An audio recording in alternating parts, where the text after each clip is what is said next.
Hello students, welcome back to the channel Concepts of Commerce, your virtual learning platform for all the concepts relating to commerce stream. यहाँ पर हम discuss करते हैं various topics from different subjects of commerce जैसे कि financial accounting, financial management, managerial accounting, management accounting, microeconomics, macroeconomics and many more. आज के video में हम सॉल्व करेंगे एक numerical question based on net present value method of capital budgeting and here we will have unequal cash inflows for every year.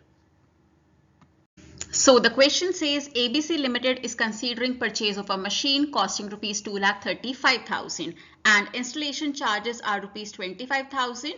Machine will also require increase in working capital worth rupees 30,000. The machine will be depreciated as per straight line method and the salvage value is rupees 20,000. Life of the machine is given as 5 years. Expected cash inflows for 5 years are 50,000, 52,000, 57,000, 63,000 and 68,000. Calculate NPV for the machine and suggest if the company should purchase the machine or not. Consider tax rate 35% and cost of capital 10%. So all the required information is given to us in the question. So to calculate NPV, first of all we need to calculate cash outflow. That means अगर company machine purchase करती है तो कितना पैसा, कितना cash company से बाहर जाएगा. So ये हमारे आउटफ्लोज हैं. Let's see टोटल कितना आउटफ्लो होगा कैश का if the machine is purchased. Cost of the machine is 2,35,000. Installation charges पर जो आप पैसा खर्च करेंगे that is 25,000. Increase in working capital will be 30,000. So जो टोटल पैसा, जो टोटल कैश आउटफ्लो होगा कंपनी से that will be 2,90,000 rupees. अब मशीन परचेज करने की वजह से कितना पैसा, कितना कैश कंपनी से बाहर जाएगा दैट मीन्स कैश आउटफ्लो, वो हम कैलकुलेट कर चुके हैं.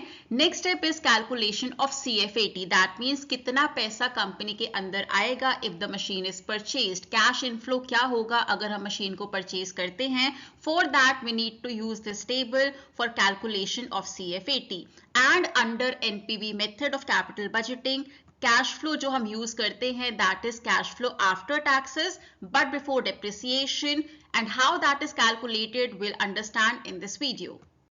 सो फर्स्ट कॉलम में you will be writing the number of year जो भी आपको जितने भी क्वेश्चन में गिवन होंगे. जैसे कि इस क्वेश्चन में 5 साल गिवन है. So 5 numbers I have written here, year 1, 2, 3, 4 and 5. उसके बाद आपको लिखना है अर्निंग्स फॉर एवरी ईयर जो आपको क्वेश्चन में गिवन है. ईयर 1 के लिए अर्निंग गिवन है 50,000 रुपए, second year 52,000, third year 57,000, fourth year 63,000 and fifth year 68,000. After this next step is calculation of depreciation. So for depreciation, we have been given straight line method in the question. So the formula for straight line method is cost of the asset minus scrap value dividing it with life of the asset. But when we say cost of the asset, it includes cost price of the asset as well as any installation charges spent on the same. So cost of the asset is 2,35,000, installation charges 25,000 minus scrap value 20,000 dividing it with life of the asset which is 5 years, we get depreciation as 48,000 rupees.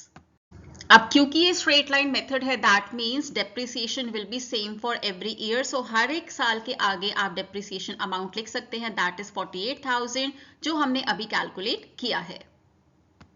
Next step is earning after depreciation. वो आप कैसे calculate करेंगे. Earning minus depreciation gives you earning after depreciation. अभी समझाने के लिए आई have made so many columns in the question, but जब आप सॉल्व करेंगे आप इस कॉलम को स्किप भी कर सकते हैं. आप यहीं पर डेप्रिसिएशन का अमाउंट लिख सकते हैं ओवर दिस कॉलम एंड आप डायरेक्टली अर्निंग आफ्टर डेप्रिसिएशन लिख सकते हैं. So for the first year it is 50 minus 48,000 that is 2,000. For the second year it is 52,000 minus 48,000 that is 4,000. Similarly third, fourth and fifth year के लिए भी you will be calculating earning after depreciation. So the next column is tax. Tax आपका कितना है 35% आपको question में given है. 35% किसका. अर्निंग आफ्टर डेप्रिसिएशन का. सो 2,000 का 35% is 700. Next is 4,000 for second year you have the earning after depreciation. 4,000 का 35% इज 1,400 रुपीज. यहाँ पर हमें लिखने हैं टैक्स का अमाउंट। अगेन जब आप क्वेश्चन करेंगे you can skip this column also, और आप यहीं पर 35% माइनस करके डायरेक्टली अर्निंग आफ्टर टैक्स लिख सकते हैं। That means take 2000, do minus 35%, जो भी आएगा उसे आप यहाँ पर लिख सकते हैं। Just for explaining I have made this column, you can make this और you can skip this, both cases are fine. So tax हम already compute कर चुके हैं and we have written in this column. Next is to calculate earning after tax. वो कैसे calculate करेंगे? Earning minus tax is equal to earning after tax. That means 2000 minus 700 is equal to 1300. Next is 4000 minus 1400 is 2600. For third year, 9000 minus 3150 is equal to 5850. For fourth year, 15,000 minus 5,250 is equal to 9,750. Similarly, for fifth year, it is 20,000 minus 7,000 is equal to 13,000.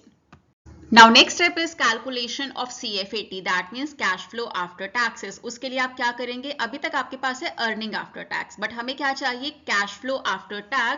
जब आपके पास earnings आई, that is 1300 for first year, आपने क्या किया? आपने depreciation को less किया। लेस क्यों किया? क्योंकि हमें टैक्स की वैल्यू कंप्यूट करनी थी। जो डेप्रिसिएशन लेस करने के बाद जो प्रॉफिट बचता है, जो अर्निंग बचती है, उस पर ही लगाया जाता है। बट जब हमने डेप्रिसिएशन प्रोवाइड किया, क्या वो पैसा हमारी कंपनी से बाहर गया? Does it result in cash outflow? No, it does not.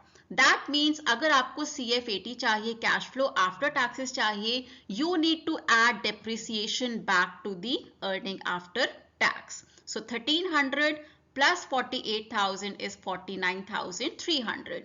For second year, earning after tax, that is 2600 रुपए plus depreciation 48,000. So CFAT आता है 50,600. For third year, earning after taxes 5850 plus 48,000 depreciation is equal to 53,850. Similarly, you can compute for fourth and fifth year as well. Next step is finding out present value factors, जिसके लिए we will be needing present value tables. Let's see how to locate the values from present value table. So जब भी आपका हर साल का inflow अलग होता है, we use present value of ₹1 table. और आप ये टेबल कैसे देखते हैं? आपको cut off rate, cost of capital question में गिवन है 10%. सो अगर आपको पहले साल के लिए प्रेजेंट वैल्यू फैक्टर चाहिए, आप देखेंगे फर्स्ट ईयर के सामने और 10% के नीचे it is 0.909. Similarly second year के लिए जब आपको प्रेजेंट वैल्यू फैक्टर चाहिए, आप देखेंगे ईयर 2 के सामने एंड 10% के नीचे which is 0.826. Similarly third year के लिए इट इज 0.751. फोर्थ ईयर के लिए 0.683 एंड फिफ्थ ईयर के लिए it is 0.621. So here I have written all the present value factors जो अभी हमने टेबल से देखे हैं.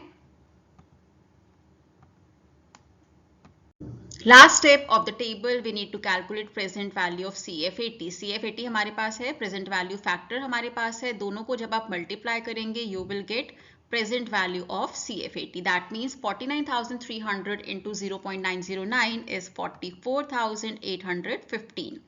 For second year, 50,600 into 0.826 is equal to 41,795. Similarly, third year के लिए 53,850 into 0.751 is equal to 40,440. मैंने approximate किए हैं ये सारे amounts, आप चाहें तो point form में भी लिख सकते हैं. Lastly, once you are done with the 5 years, you need to make a total of this column, that is present value of CFAT, which is coming to be 2,04,375. Last step of the question, calculation of NPV. सबसे पहले you need to write present value of CFAT for 5 years, जो हमने अभी table में calculate किया है, जो total था हमारा था, that is 2,04,375. बट क्या मशीन जब एंड होगा, उसका टाइम पीरियड एंड होगा 5 इयर्स के बाद, क्या वो सिर्फ इतना ही आपको पैसा इनफ्लो के रूप में देगी? नहीं. It will have a salvage value also, that is 20,000 rupees. और जो आपकी वर्किंग कैपिटल अलग से रिक्वायर की गई थी फॉर दिस पर्टिकुलर मशीन, वो भी आपकी रिकवर हो जाएगी, रिलीज हो जाएगी. वो कितनी थी? 30,000 रुपए. दैट मीन्स फिफ्थ ईयर के एंड पे आपको ये 50,000 रुपए और मिलेंगे एज कैश इनफ्लो. बट क्या तब इस 50,000 की वैल्यू 50,000 ही होगी? नहीं, क्योंकि ये एनपीवी टेक्निक है, we need to discount this 50,000 also with the discounting factor, जैसे कि हमने बाकी कैश इनफ्लो को किया है. सो फिफ्थ ईयर का प्रेजेंट वैल्यू फैक्टर था 0.621 एंड फिफ्थ ईयर पर जो आपको कैश इनफ्लो मिल रहा है in form of terminal cash flows, that is 50,000. So 50,000 into 0.621 is 31,050. So total आपका present value of cash inflow होता है 2,04,375 प्लस 31,050 रुपए.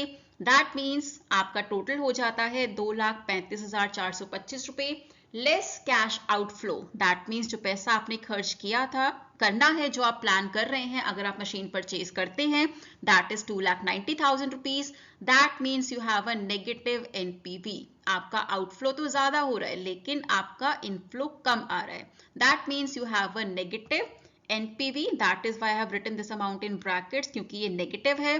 नेगेटिव एनपीवी है 54,575 रुपए. So suggestion for the company, since the NPV is negative, the machine should not be purchased. Thank you so much for watching the video. If you liked the video, please like, share and comment. Do subscribe to the channel. Stay tuned in for the next video, which will be posted 7 p.m. tomorrow.